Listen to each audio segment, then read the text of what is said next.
Okay, hi everybody. I'm just putting together a video of some things that you might be able to do at home. Um, we're going to be working with different types of stamping on surfaces. We'll be making some rocking stamps. So they'll look like this. And the result of a rocking stamp could be a piece that's like this. So you can see that. And then we're also going to be making some roulettes, which are really fun coils with textures on them. And the roulettes will be rolled into the surface and we'll make a cool little tumbler. And here is another roulette. It's a little more subtle, but I made that texture using this roulette. And then finally, we will look at making stamps the traditional way. So you can see that there's a stamp on this tumbler, and this would be the stamp that we made with that. So that's pretty cool too. All right, so to get started, the first thing you're going to need to do is get a piece of paper. And I took just a piece of paper and I folded it into quarters. And I want to make this shape, right? So I just made a curved line, and then that's the side. I'm going to go ahead and cut that. So here it is cut. And I'll open that up. And there you have it. I have this beautiful little template that I can use over and over and over again.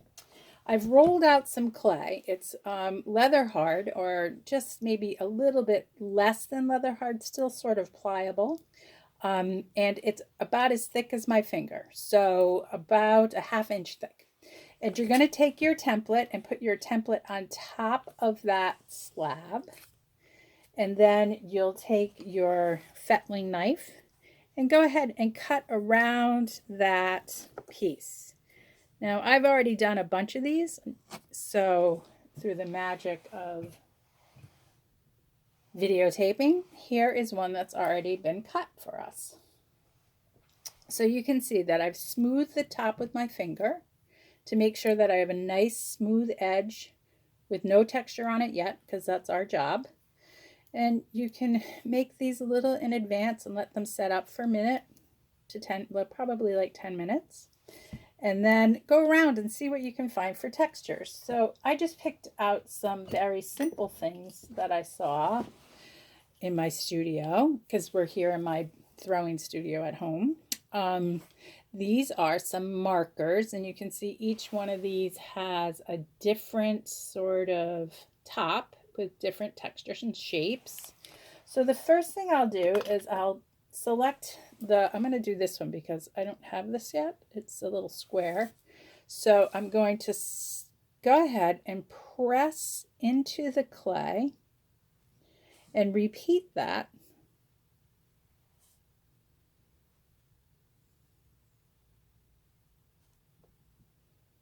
until I've completed the pattern. I could alternate as well, all the way down. And in addition to doing it that way, I also want to do it on the top edge up here so that you can know where your pattern is when you go to use it. So there. So this is the square edge. It's really kind of beautiful. And then that is the pattern. And then I'll try a different type of marker. So I'm just going to go with the traditional Crayola marker. Oh, this is a Sargent marker. And that gives you some really great circles. So I'll press those in to this rocking marker.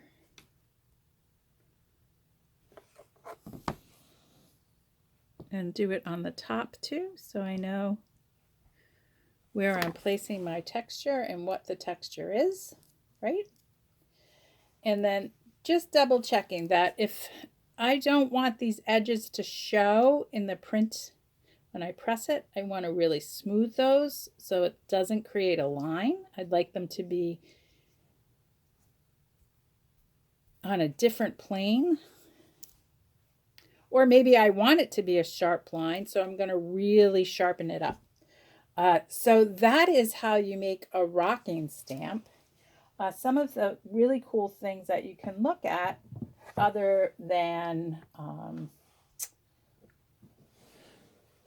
pen tops are buttons and things. So here's a really cool button that I found in my grandmother's button box. I really like that button. And I just went ahead and pressed it into here to make a stamp with that.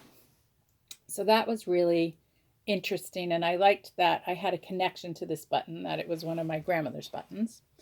Another thing that you can do is you can find nails or screws or things with textures, and you can roll those in. So if on this one I just wanted to roll that texture of the, I'm going to say this is more of a screw, into this surface, you can see how that would develop a nice pattern. And after all that is done, we will store them to keep them at a leather hard stage. So I like to store my things that I'm working on in either these little covered plastic bins, or if you're working really large in this interim time, you could store them in a Rubbermaid storage bin, those big plastic bins that have the locking plastic tops on them. And that will keep your things moist so that when you go to travel with them, they're less likely to break. They'll be at a leather hard stage. When you travel with things, you don't want to travel with them when they're bone dry, because bone dry things break so easily. So that is the rocking stamp. And then after you fire them, they'll look like this. So in this particular case, I've actually cut around the top edge to really accent the texture of the shapes. So this one was carved, and this one was just like we did just a minute ago. And then these are already bisque, so we can go ahead and use these in a little bit. So that is the rocking stamp. Pretty interesting and a fun way to explore texture that you have in your immediate environment. So start pressing things into clay.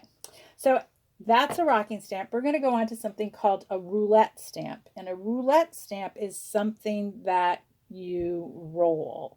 So for instance, this coil is now bisqued, and it's a roulette stamp. So you would roll that into your clay, and that will give you a texture. And this is the texture of this specific roulette stamp.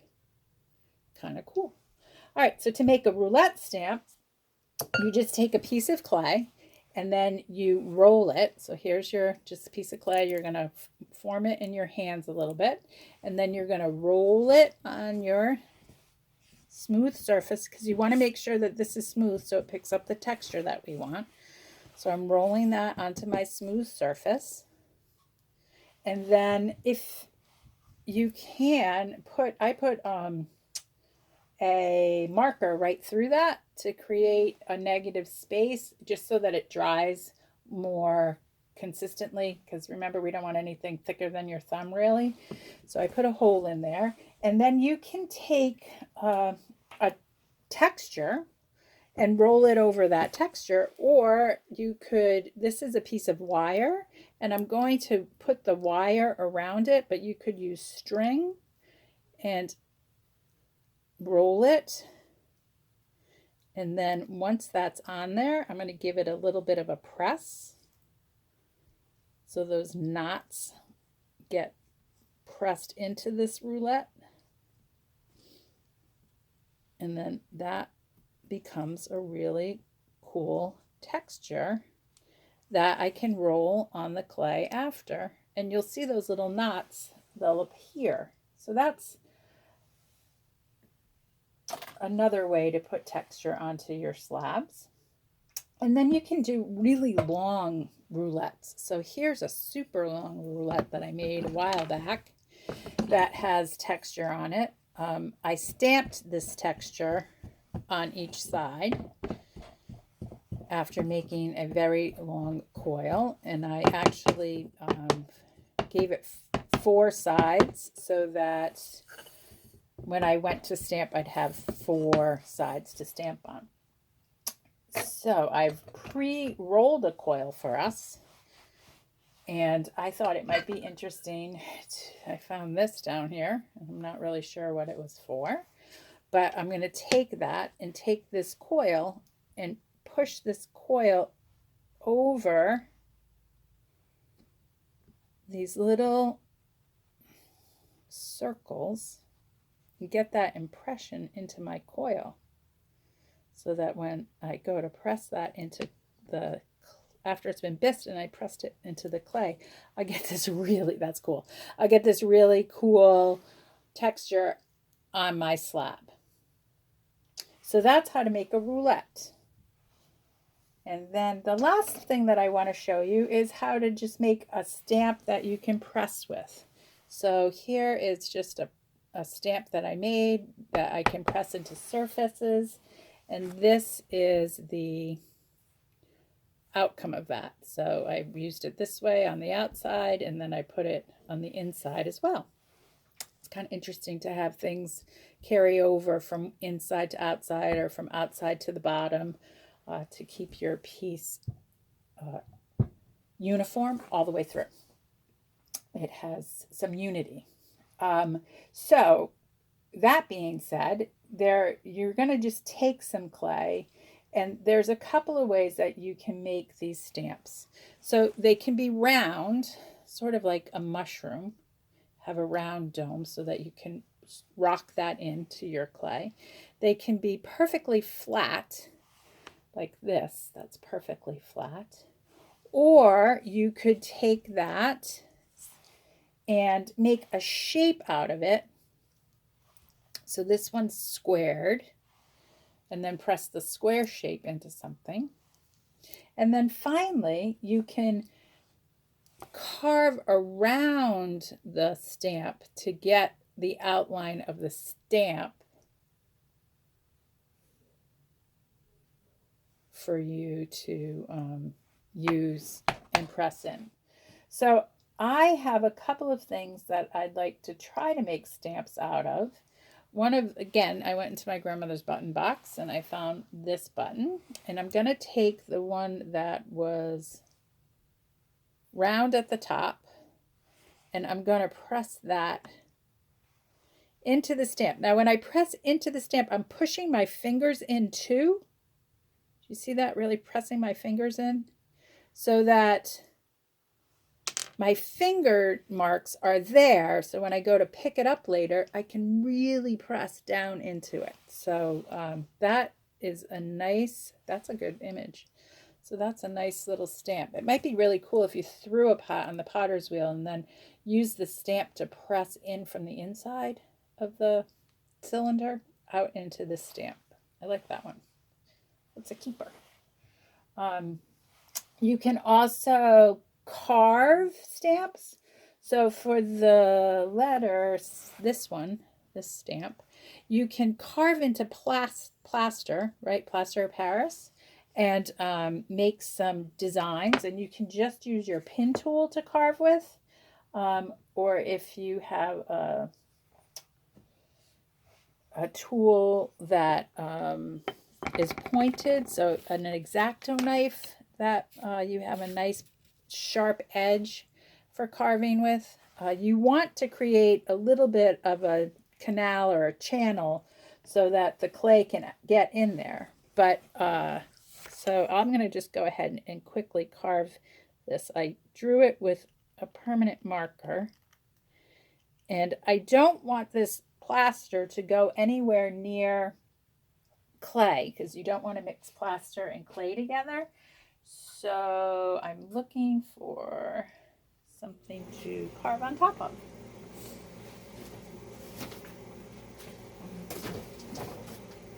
So I can take this piece of paper and I'll just use that to catch all my plaster carvings.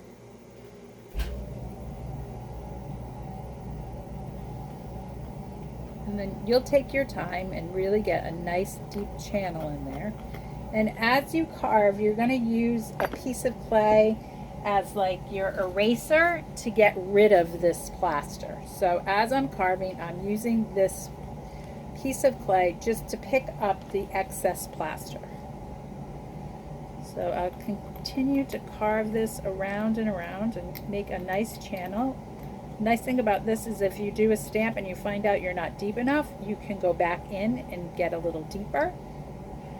I like the tools that have a little bit of a point to it, like that V shape. That's nice to get some depth. Okay, so that being said, I have, this is my plaster that I usually carve on. So here is one that I did earlier, and then this clay was pressed into it, and this is the result of it. So that's the plaster stamp carving. And then I think we might have time to do just a really quick exercise in how to use these. So I've pre-rolled some clay for us. Just clean up my work surface. And I used the Circle Maddox home from the museum so that I could have some things, patterns or templates to use. And I also have at my house some of these round cookie cutters. So I'm going to use the P template, but first I want to put my texture on that. So I think I'll use one of my rocking textures. I'm going to use this one. And I'm just eyeballing where my template should go. So I'm going to just kind of eyeball that my template fits here. So this is the section that I want to add some texture to. So I'm going to go ahead and just rock this texture into the space where the template will fit for the slab. And the reason I'm putting the texture in first is because if I were to cut out the template, then put the texture on top of the template, it would alter the shape of the template. So doing it this way, I'll get the exact shape I need when I go to cut it out.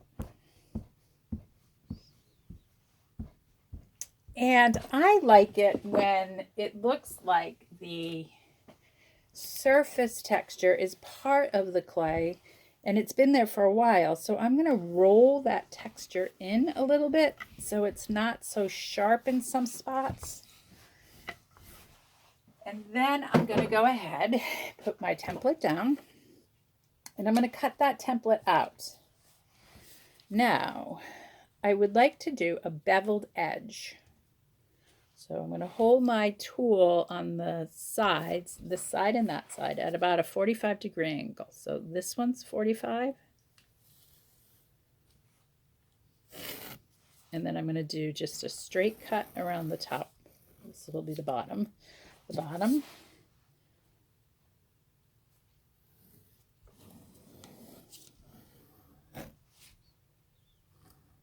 And then I'm going to make this a little bit larger than I want it to be. And I'm also going to make 2 circles so that I have options for my bottom. I want to show you 2 different ways that you can do the bottom of your piece. So I want to roll those. I like to get a nice smooth edge on it. And I'm going to roll this one. I'm going to put those off to the side. Now I will take this extra clay away. I'm moving the extra clay away. And I'm going to flip this over so that the textured side is down.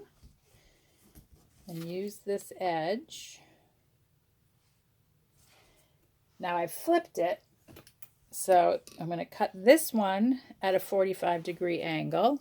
Oh, can't really see that. I'm going to cut this one at a 45-degree angle too. But because it's on the back side, they'll bevel together.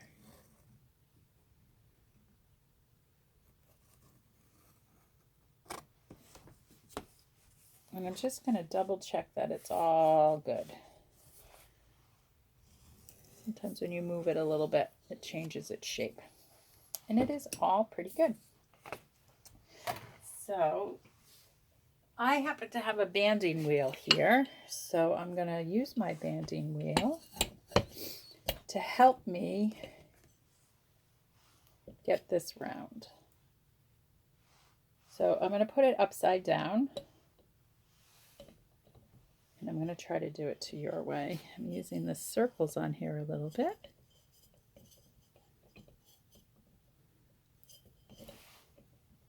And I'm going to join, see how those two join together now because they're both at the same angle when I cut them. So I'll score and slip those together and round it out. So let me just do a quick little scoring on each side.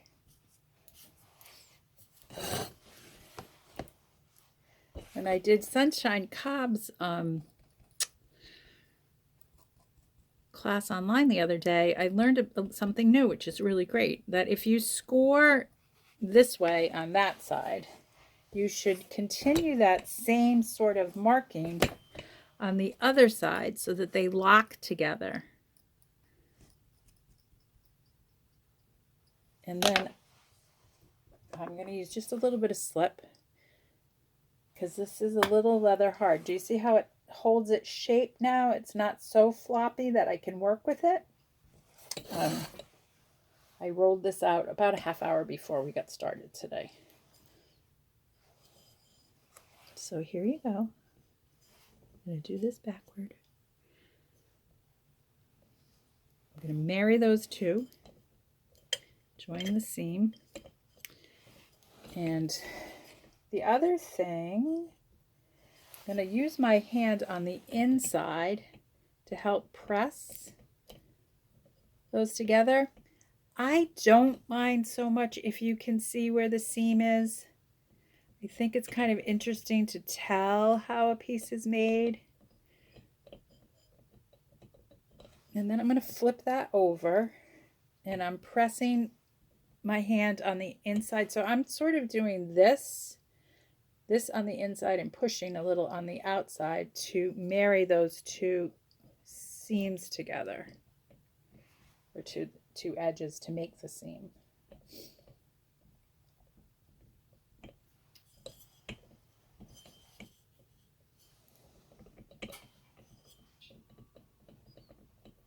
Now you could have rolled this top edge when it was down on the board with a tiny hand roller. Or you can smooth it. I'm going to show you how I'm going to smooth it with a chamois, or you could do it with a sponge at home. And now I'm going to put my hand on the inside and I'm just pressing that seam together. It's a little bit from the outside. And that's why I like to do it so I don't have my bottom on yet. I can go to both the top and bottom part of that seam and really make sure it's secure before I put the bottom on. Now, the bottom can be a little bit bigger than the form itself, and if you do that, you'll get a bottom edge that looks like this. It's kind of nice because it can catch the glaze. If the glaze were to run, it would catch right here. Or you could do this other bottom that is flush to the edge. It's almost just a little bit on the inside of the edge. So you can experiment with that. So I have my piece, right? It's a beautiful texture on it. I'm going to go ahead and score the top. This is actually the bottom, but go ahead and score this.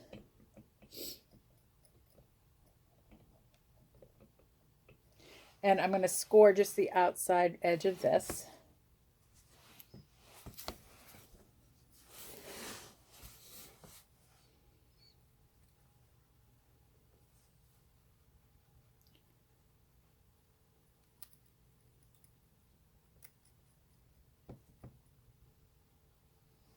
And then I'm going to put some slip. I'm just going to slip this side.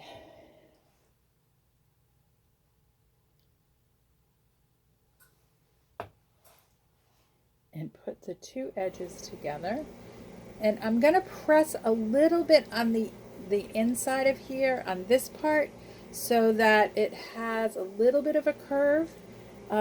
That's good for two reasons. One, as it is drying, it is less likely to warp your shape and form.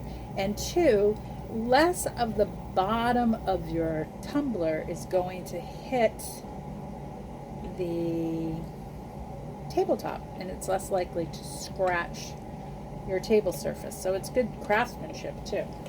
And if you have a paddle handy, you can always take a paddle and give it a little bit of a tap just to make sure that those two are adhered. And I can tap that outside edge if I want. Double check that seam. And now just I'm pressing the top to the bottom. I do want to keep them like separate, so this is nice and smooth. It looks like a foot, it looks like the bottom, and then we have a little bit of a line here, a visual line, and then our surface for our texture. All right, so now I'm going to take that, and you can, if you want to, you can cut a little bit of the top away, because usually when you put those two surfaces together, you have a little bit that one's a little higher than the other, and you can just take a wire tool or a cheese cutter, or even your rasp when it's a little harder, and you can go ahead and smooth that by doing it, rasping it or cutting some of it away. And then the other thing that I really like to do is, if you're going to be using this as a drinking vessel, you want it to be smooth on your lips. So I'm just going to take my chamois and smooth that top edge.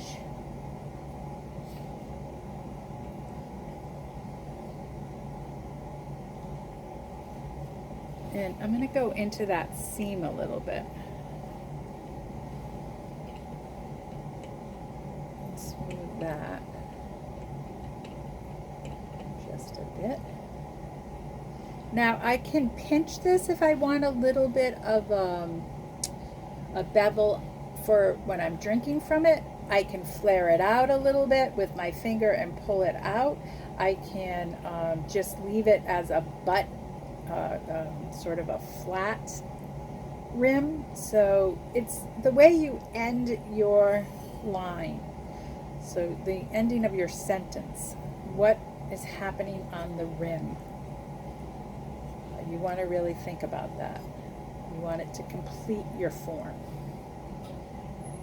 So there you have it. That is our texture tumbler using our rocking stamps. So I hope that this was helpful. We're going to send you some information through the museum, and if you're a current student or a prior student, and I look forward to talking to you all. So happy that we've got such a great community. All right, well, thanks a lot, and fingers crossed that this worked.